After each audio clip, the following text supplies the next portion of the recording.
Buenas tardes, mi nombre es Lina Marcela Caicedo Salazar y les vamos a exponer sobre la galactosemia. Vamos a empezar con la historia. El origen del conocimiento sobre la galactosemia fue en 1908 cuando el pediatra Adolf von Roos describió un lactante que tras tomar leche presentó una ictericia, agrandamiento del hígado y excreción de azúcar en la orina. Esos hallazgos fueron la primera señal clínica. Más adelante, en 1917, Cooper documentó un caso familiar que mejoraba cuando se retiraba la leche de la dieta. Esto apuntó a un origen hereditario. Estos reportes clínicos sentaron la base para investigar por qué algunos recién nacidos no metabolizan correctamente la galactosa. Aquí explico cómo la observación clínica se conectó con la bioquímica. Aproximadamente en 1935, Mason y Turner notaron que los niños afectados excretaban gran cantidad de galactosa en la orina y más tarde los estudios experimentales con extractos de hígado y con levaduras ayudaron a mostrar que la galactosa se transformaba por pasos intermedios. Esto quiere decir que la implicaba la presencia de enzimas específicas. El avance decisivo vino con los trabajos de Leloir en las décadas de 1940 y 1950 que describieron los intermediarios activados llamados nucleótidos de azúcar, que fueron los que permitieron reconstruir la vida metabólica que hoy conocemos. Seguimos con el descubrimiento de la ruta bioquímica. Aquí explico cómo los descubrimientos bioquímicos, aquí Leloir demostró que la galactosa se metaboliza mediante una secuencia de reacciones que implican la fosforilación, la formación de galactosa 1-fosfato, el intercambio con una molécula activada llamada uridina difosfato glucosa para generar glucosa 1-fosfato y uridina difosfato galactosa y la epirización de uridina difosfato galactosa y uridina difosfato glucosa.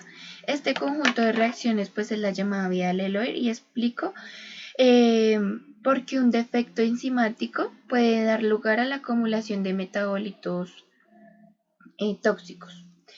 Seguimos con los procesos químicos clave en el descubrimiento de la ruta. Aquí se detallan como los experimentos y reacciones que permitieron definir la ruta. Las pruebas colorimétricas clásicas, como lo fueron las de Felin y las de Benedict, ayudaron a distinguir la galactosa de la glucosa en la orina. Los incubados con extractos de hígado y las levaduras relevaron pasos intermedios y por tanto enzimas específicas. Al descubrimiento de los nucleótidos de azúcar mostró que los monosacáridos se metabolizan unidos a nucleótidos y la caracterización posterior de las enzimas permitió identificar exactamente qué reacciones se interrumpen en la galactosemia. En conjunto, estos procesos químicos pasaron de observaciones clínicas a una ruta bioquímica más definida. Seguimos con el rol de la fisiología, o sea, qué conexión entre el fallo químico y en la enfermedad.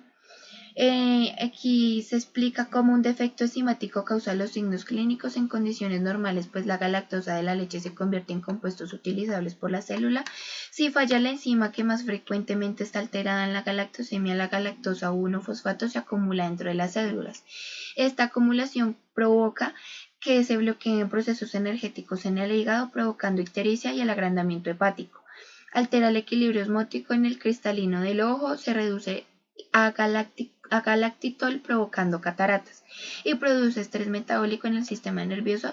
Esto es lo que explica el daño neurológico y el retraso en el desarrollo. Además, el exceso de galactosa se excreta en orina, lo que es un signo diagnóstico temprano. Seguimos con las propiedades físico-químicas de la ruta de la galactosa. En esta diapositiva escribo las propiedades químicas relevantes. La galactosa es un azúcar soluble y con capacidad reductora, por eso puede detectarse en la orina cuando se acumula. Cuando la galactosa se fosforila a galactosa 1-fosfato, esa molécula adquiere una carga y esta carga queda atrapada dentro de la célula. En condiciones normales eso se mantiene disponible, la molécula para el metabolismo, pero si se acumula resulta tóxica y altera enzimas dependientes de fosfato. Aquí explico cómo el papel de las uridinas difosfato azúcares, la uridina difosfato glucosa y la uridina difosfato galactosa, que son nucleótidos activados solubles en citosol, que actúan como donadores de monosacáridos para sintetizar glucoproteínas, glucolípidos y otros azúcares de la célula. La glucosa 1-fosfato y la glucosa 6-fosfato por su parte, pues conectan la vía de galactosa con la glucólisis y la síntesis de glucógeno. Esto permite pues que el azúcar de la leche se convierta en energía en forma de trifosfato de adenosina. Aquí seguimos con las propiedades físico-químicas. Aquí pues se remarca como el metabolito que explica sintomatología ocular cuando la vía principal está bloqueada, aparte de la galactosa pues se reduce a galactitol, compuesto muy hidrofílico y osmóticamente activo. El galactitol se acumula en el cristalino, trae agua y provoca opacidades o cataratas. En conjunto, pues las características de solubilidad, carga y osmolaridad de estos metabolitos explican por qué se depositan en ciertos tejidos y provocan los daños clínicos que observamos. Eh, en la importancia pues biológica, finalmente aquí se explica por qué la vía de la galactosa es esencial en neonatos y lactantes. La galactosa pues es una fuente crítica de energía, obviamente por su presencia en lactosa de la leche. Además, pues proporciona monosacáridos para formar glucolípidos y glucoproteínas que son necesarios en la formación de las membranas y en la mielinización del sistema nervioso. Por ello, pues el metabolismo defectuoso de la galactosa no produce toxicidad aguda, sino que también pues compromete el desarrollo cerebral y otras funciones estructurales si no se corrige tempranamente. Mi nombre es Víctor Silva y voy a hablar sobre la ruta del Eloy. Como ya sabemos, la galactosa es un azúcar simple que se obtiene principalmente de la lactosa. La lactosa está compuesta de glucosa y galactosa. Para que nuestro cuerpo pueda utilizar a la galactosa como una fuente de energía, se necesita transformar a la galactosa en una molécula que pueda entrar en la glucólisis. La principal ruta que permite esta transformación es la ruta del Eloy. Esta ruta ocurre principalmente en el hígado y consta de cuatro pasos principales. El primer paso de esta ruta es la fosforilación de la galactosa. Básicamente, esto consiste en convertir a la galactosa en galactosa un fosfato, y esto con ayuda de la enzima galactoquinasa o ya también llamada GALC. El segundo paso de la ruta del Eloy es la transferencia del uridilo. ¿Qué sucede aquí? Básicamente, con ayuda de la enzima catalizadora galactosa un fosfato uridiltransferasa, también llamada GALT, se transfiere un grupo uridilo desde una uridina difosfato glucosa a la galactosa un fosfato, formando así UDP-galactosa y liberando glucosa un fosfato. El tercer paso es la epimerización. Básicamente aquí lo que se hace es volver el UDP-galactosa que habíamos formado antes en UDP-glucosa de nuevo para poder continuar con el ciclo de nuevo. Este paso se logra con la enzima UDP-galactosa 4-pimerasa, también llamada GALE. El cuarto y último paso es la conversión de la glucosa 1-fosfato en glucosa 6-fosfato. Eh, esta glucosa 1-fosfato fue la que obtuvimos en el segundo paso y se transforma en glucosa 6-fosfato para poder entrar en la glucólisis y ser aprovechado por el cuerpo. Y la enzima utilizada para este paso es la fosfoglucomutasa.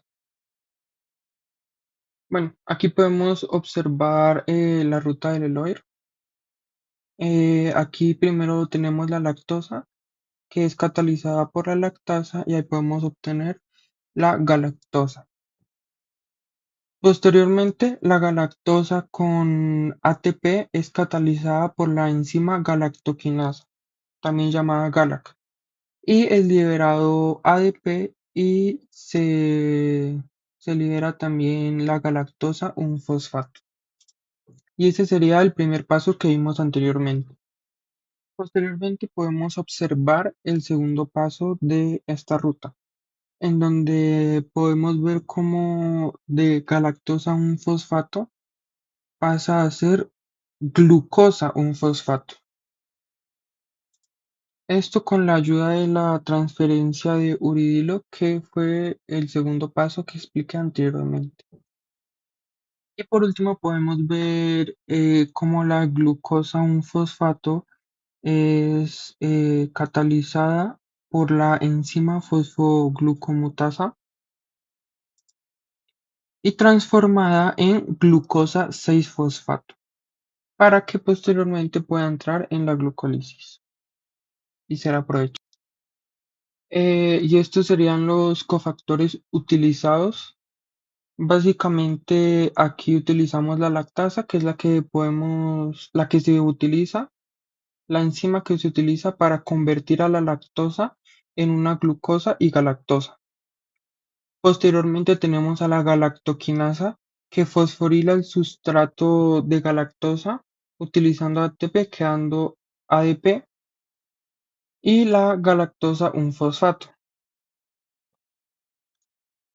Posteriormente tenemos a la galactosa un fosfato uridiltransferasa, también llamada GALT, que es la que nos ayuda en el segundo paso de la ruta del Eloir de la transferencia de uridilo. Luego tenemos la epimerasa para hacer el tercer paso de la ruta del Eloir, en donde revertimos la uridina difosfato galactosa en uridina difosfato glucosa. Luego tenemos la fosfoglucomutasa que convierte a la glucosa un fosfato que obtuvimos en el segundo paso en glucosa 6-fosfato.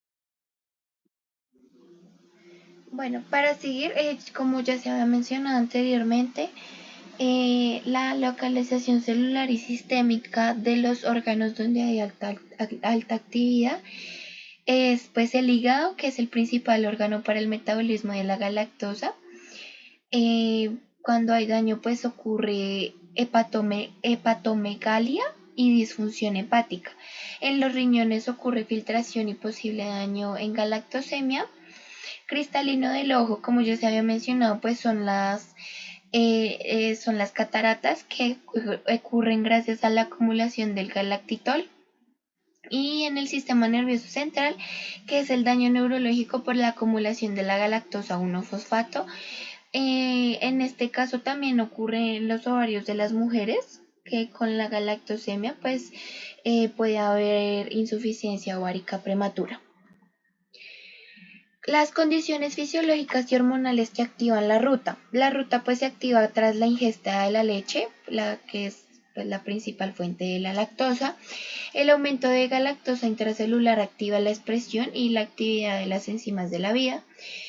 Aunque esta no está regulada directamente por hormonas, pues la insulina favorece el destino anabólico de los productos generados, pues por ejemplo la glucosa 1-fosfato hacia el glucógeno. En neonatos, pues es especialmente activa debido a la alta ingestión de lactosa en la dieta láctea. Importancia biológica de la galactosa. La vida de galactosa es esencial en neonatos y lactantes, ya que su metabolismo adecuado permite obtención de energía a partir de la galactosa mediante la glucosa 1-fosfato, que es fundamental para cubrir las altas demandas energéticas de crecimiento. Síntesis de galactolípidos y galactoproteínas necesarios para el desarrollo del sistema nervioso central y mielinización.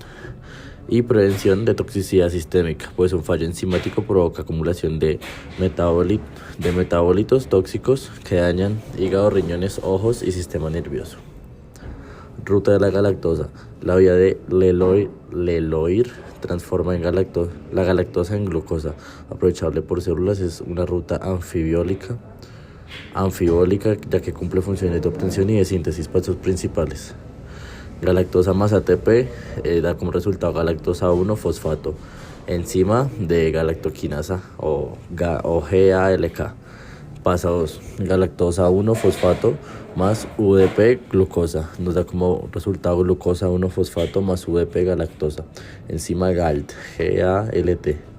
Paso 3, UPD galactosa, nos da como resultado UDP glucosa, enzima GALE. Y los productos finales serían glucosa 1 fosfato, esta entra a glucólisis o glucogénesis. UDP sería el otro producto final, galactosa. UDP galactosa se utiliza en la síntesis de glucolípidos y glucoproteínas. Clasificación de la galactosemia. La galactosemia es un trastorno hereditario causado por la deficiencia de enzimas en la vía de galactosa. Se clasifica en clásica tipo 1, enzima afectada GALT. Gravedad alta. Es la forma más común y severa que provoca daño multisistémico si no se trata. Tipo 2, enzima afectada GALK. Gravedad media. Genera acumulación de galactosa. Produce principalmente cataratas congénitas. Y por último, tipo 3, enzima afectada GALE. Gravedad variable. Y respecto a esto, muy poco frecuente, puede ser leve o severa según la deficiencia enzimática. Y por último, manifestaciones clínicas y diagnóstico. La galactosemia suele manifestarse en los primeros días de vida tras la ingesta de leche materna o fórmula con lactosa.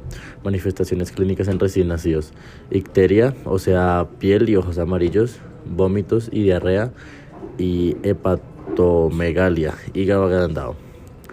Letargo o somnolencia, falla en el crecimiento. Diagnóstico: se realiza mediante tamizaje neonatal o prueba de Guthrie. Confirmación con estudios enzimáticos y genéticos. El tratamiento y pronóstico. Para el tratamiento se recomienda una dieta estricta, sin lactosa ni lactosa de por vida, eliminando todos los productos lácteos y alimentos procesados que la puedan contener. También las fórmulas especiales para lactantes que sean libres de lactosa como sustituto de la leche materna o la leche de vaca. Un constante monitoreo nutricional para evitar deficiencias en calcio y vitamina D y seguimiento multidisciplinario por pediatría, nutrición, neurología, endocrinología y terapias del lenguaje y el aprendizaje. El pronóstico será favorable si se diagnostica tempranamente mediante tamizaje neonatal y se inicia tratamiento dietético inmediato. Puede ser que se encuentren algunas secuelas después del tratamiento, como dificultades del habla, aprendizaje y problemas de fertilidad en las mujeres, insuficiencia ovárica prematura. También puede haber un pronóstico negativo si no se diagnostica a tiempo, como la sepsis neonatal, daño hepático, cataratas, retraso mental o incluso la muerte.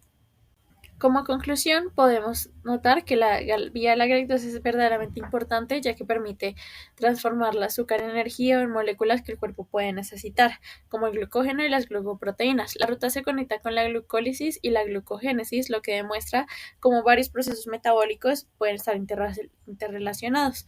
Cuando la ruta funciona bien, el cuerpo aprovecha toda la galactosa sin problema, pero cuando hay fallos enzimáticos aparece la galactosemia. Por esto es muy importante entender la ruta normal para poder entender así la enfermedad.